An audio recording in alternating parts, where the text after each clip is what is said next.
¿Quién fue Job según la Biblia? Job fue un hombre justo y temeroso de Dios que vivía en la tierra de Uz. La Biblia lo describe como perfecto y recto, alguien que se apartaba del mal. Su historia es contada en el libro que lleva su nombre y es considerado un ejemplo de paciencia en el sufrimiento. ¿Dónde vivía Job? Job vivía en la tierra de Uz, una región que no se puede ubicar con precisión geográfica hoy, pero que probablemente estaba al sureste de Israel, cerca de Edom. ¿Cómo era la vida de Job antes de sus pruebas? Job era muy rico y bendecido. Tenía 7 hijos, 3 hijas, miles de animales y numerosos sirvientes. Era muy respetado, tanto por su piedad como por su generosidad hacia los necesitados. ¿Qué tipo de persona era Job? Era íntegro, temeroso de Dios y se apartaba del mal. Ayudaba a los pobres, defendía a los huérfanos y a las viudas, y era conocido por su sabiduría. ¿Por qué Job fue puesto a prueba? En un diálogo celestial, Satanás afirmó que Job era fiel solo porque Dios lo había bendecido. Dios permitió que Satanás lo probara, quitándole sus posesiones y su salud, para demostrar su fidelidad. ¿Qué perdió Job al inicio de sus pruebas? Job perdió todos sus bienes materiales, su ganado, sus siervos y, lo más doloroso, sus 10 hijos, quienes murieron cuando un viento fuerte derrumbó la casa donde estaban reunidos. ¿Cómo reaccionó Job ante estas pérdidas? Job se levantó, rasgó su manto, se rapó la cabeza, se postró en tierra y adoró a Dios diciendo, Jehová dio y Jehová quitó, sea el nombre de Jehová bendito. ¿Quién permitió que Job fuera probado? Fue Dios quien permitió que Satanás probara a Job, aunque no fue él quien causó el sufrimiento directamente. Este acto inicia un debate sobre la soberanía de Dios y el sufrimiento humano. ¿Qué enfermedad sufrió Job? Job fue herido con una llaga maligna desde la planta del pie hasta la coronilla. Se rascaba con un tiesto mientras se sentaba sobre ceniza. ¿Qué le dijo su esposa cuando vio su sufrimiento? Su esposa le dijo, ¿aún retienes tu integridad? Maldice a Dios y muérete. Job respondió con firmeza, reprendiendo esa actitud y aceptando tanto lo bueno como lo malo de parte de Dios. ¿Quiénes fueron los amigos de Job? Sus 3 amigos principales fueron Elifaz, Bildad y Zofar. Más adelante aparece un cuarto personaje, Eliú. ¿Cómo reaccionaron sus amigos al verlo? Al verlo irreconocible por el sufrimiento, se sentaron con él en silencio durante 7 días y 7 noches. Esta muestra de empatía inicial se convirtió luego en discursos de acusación. ¿Qué creían sus amigos sobre su sufrimiento? Pensaban que Job debía haber pecado gravemente, porque creían que el sufrimiento era siempre resultado directo del pecado. ¿Qué defendía Job frente a sus amigos? Job defendía su inocencia. Admitía ser humano y pecador, pero negaba haber cometido pecados graves que justificaran tal sufrimiento. ¿Cuál era el argumento de Elifaz? Elifaz apelaba a la experiencia y afirmaba que los malos son castigados. Aconsejaba a Job que aceptara la corrección divina. ¿Qué decía Bildad? Bildad insistía en que si los hijos de Job habían muerto era por causa de su pecado. Lo instaba a arrepentirse para recuperar el favor de Dios. ¿Cuál era la postura de Zofar? Zofar fue el más duro. Afirmaba que Job merecía aún más castigo del que había recibido y lo exhortaba a dejar su supuesta hipocresía. ¿Qué papel juega Eliú en el libro de Job? Eliú, un personaje más joven, ofrece una perspectiva diferente. No defiende a Job ni a sus amigos, y afirma que el sufrimiento puede ser usado por Dios para disciplinar y enseñar, no solo para castigar. ¿Qué desea Job durante su sufrimiento? Job desea morir, maldice el día de su nacimiento y anhela una audiencia directa con Dios para defender su inocencia. ¿Qué pregunta Job a Dios constantemente? Job pregunta por qué los justos sufren, por qué Dios parece distante y por qué hay tanta injusticia en el mundo. ¿Maldice a Dios en algún momento? No. Aunque Job expresa su angustia, su deseo de morir y su confusión, nunca maldice a Dios. ¿Cuál es el clímax del libro de Job? El clímax ocurre cuando Dios responde a Job desde un torbellino, planteándole una serie de preguntas sobre la creación y la sabiduría divina. ¿Qué le responde Dios a Job? Dios no responde directamente porque Job sufrió, sino que le muestra la vastedad y complejidad de su creación, sugiriendo que el ser humano no puede comprender todos los caminos de Dios. ¿Cómo responde Job a la revelación de Dios? Job se humilla, reconoce la grandeza de Dios y se arrepiente por haber hablado sin comprender. Dice, de oídas te había oído, mas ahora mis ojos te ven. ¿Qué hace Dios con los amigos de Job?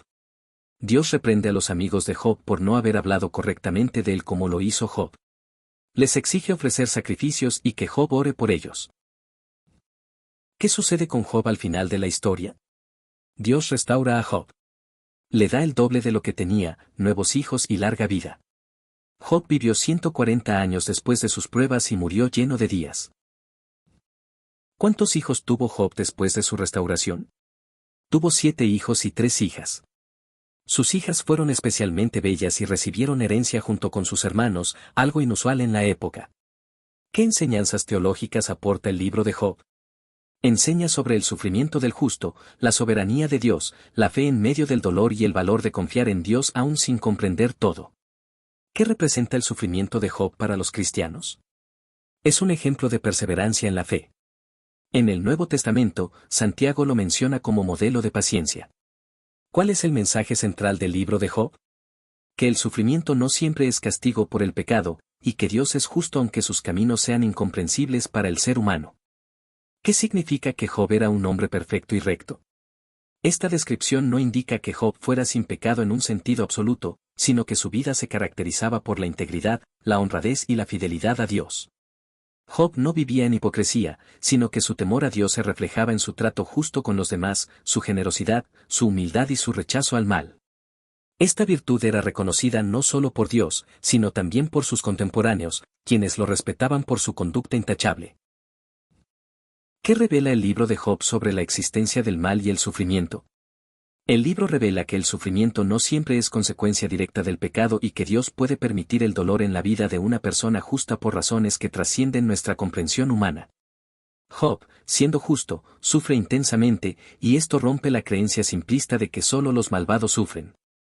El relato deja en claro que el sufrimiento puede formar parte de un propósito mayor que escapa a la lógica humana.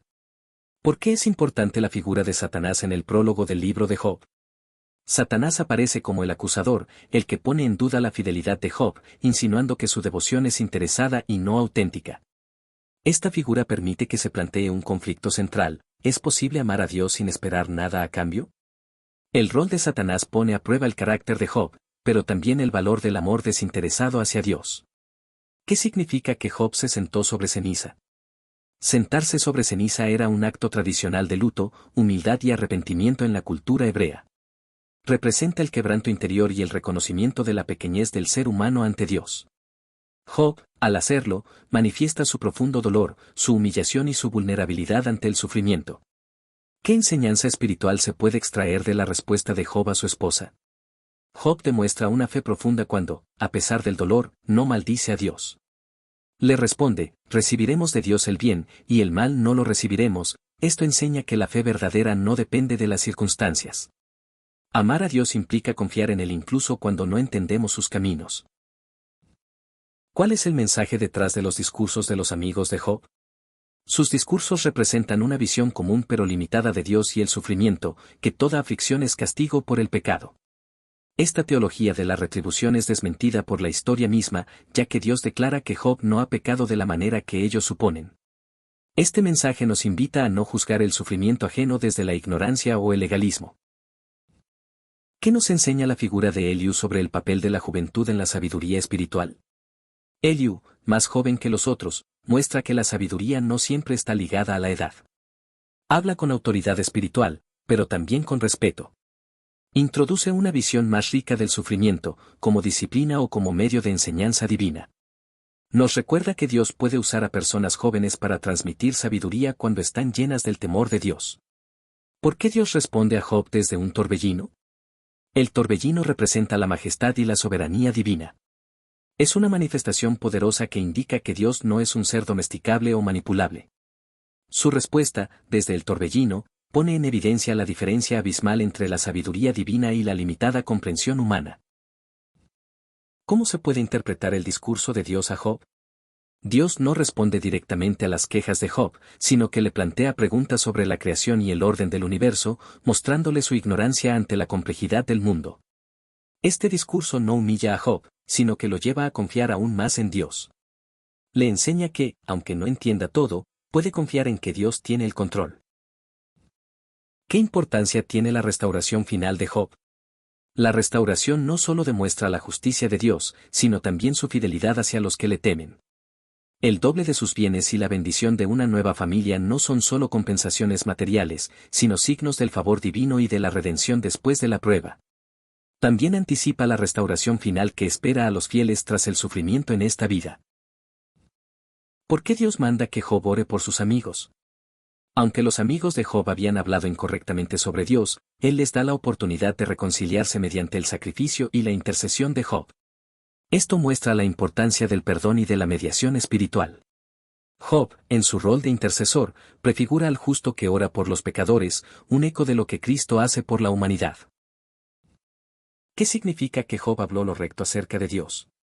Job, aunque cuestionó, nunca blasfemó ni distorsionó la naturaleza divina. Habló desde su dolor, pero con sinceridad, sin hipocresía. Dios valora esa honestidad más que las fórmulas religiosas vacías de sus amigos. ¿Qué papel juega la paciencia en la historia de Job? La paciencia de Job no es pasividad, sino perseverancia en medio del dolor. Aunque lucha internamente, se mantiene firme en su fe y en su búsqueda de Dios. Su vida muestra que la paciencia es una virtud que sostiene al creyente en medio de la incomprensión y la aflicción. ¿Cómo influyó la historia de Job en la teología cristiana? El Nuevo Testamento lo menciona como ejemplo de paciencia y perseverancia. Su historia inspiró reflexiones profundas sobre el sufrimiento del justo y anticipa el sufrimiento redentor de Cristo, quien siendo justo, sufrió por los injustos. ¿Qué representan los nuevos hijos de Job al final? Representan una nueva etapa de vida, restauración emocional y bendición futura. Aunque los hijos perdidos no son reemplazables, los nuevos hijos muestran que Dios puede traer alegría después del luto y transformar la tragedia en esperanza. ¿Qué nos enseña Job sobre el misterio del dolor humano? Nos enseña que no todo dolor tiene explicación inmediata. A veces Dios permite que atravesemos sufrimientos para probar, formar o revelar algo más profundo. El silencio de Dios no significa ausencia, y su plan muchas veces va más allá de nuestro entendimiento. ¿Cuál es la lección principal del libro para el creyente moderno? Confiar en Dios, incluso cuando no se entiende el porqué. El creyente debe buscar a Dios no por lo que Él da, sino por quién es Él. La fe verdadera se mantiene aún cuando la bendición parece haberse retirado. ¿Qué significa que Job dijo, "Yo sé que mi Redentor vive"? Esta afirmación es uno de los momentos de mayor fe. Job expresa que, aunque muera, verá a Dios. Habla de un Redentor vivo, lo que algunos teólogos interpretan como una profecía implícita del Mesías, Jesús, quien redime a los suyos incluso más allá de la muerte. ¿Cómo puede aplicarse el ejemplo de en tiempos de crisis? En tiempos de enfermedad, pérdida o dolor, Job nos recuerda que la fe no es condicional. Su historia anima al creyente a no rendirse, a clamar a Dios con sinceridad y a mantener la esperanza en la restauración y en la justicia divina. ¿Qué revelación final tiene Job sobre Dios? Al final, Job reconoce que antes conocía a Dios de oídas, pero después de su prueba dice, "Mas ahora mis ojos te ven". Esto significa que su relación con Dios se hizo más profunda e íntima a través del sufrimiento. La prueba lo llevó de una fe basada en información a una basada en experiencia directa con Dios.